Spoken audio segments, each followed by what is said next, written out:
একটা সময় ছিল মুস্তাফিজ মানেই রহস্য। কাটারে বাঁহাতি রূপকথা, পাকিস্তানের শহীদ আফ্রিদিকে আউট করে যে গল্প শুরু সেটা থেমে থাকেনি।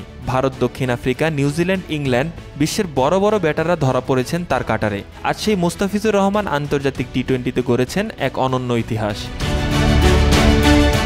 109 ম্যাচে 136 উইকেট, এটাই এখন মুস্তাফিজুর রহমান।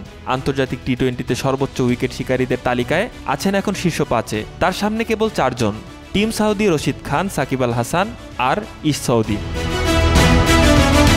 আরেকটা দিকে মুস্তাফিজ একা, এই তালিকায় তিনি একমাত্র বাঁহাতি পেসার। বাঁহাতি পেসে ডেথ ওভারে কাটারে মুস্তাফিজ এখন ইতিহাসের পাতায় নিজের নাম লিখেছেন। টি-20 ডেথ ওভারে 300 ডট বল দেওয়ার একমাত্র বোলার, এই রেকর্ডও তার। এই ডট বলের সংখ্যায় তার পেছনে নেই কোনো বুমরা, নেই কোনো হারিস রফ, নেই জর্ডান। শুধু টি-20 আন্তর্জাতিক নয়, সব ধরনের টি-20 মিলিয়েও মুস্তাফিজ আছেন ডেথ ওভারে ডট বল দেওয়ার শীর্ষ 3-এ।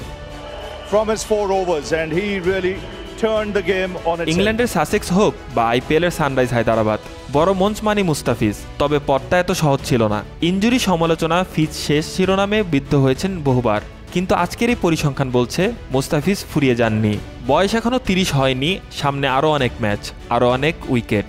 বাংলাদেশের ক্রিকেটের উঠতি পেসারের জন্য মুস্তাফিজ এক উজ্জ্বল অনুপ্রেরণা।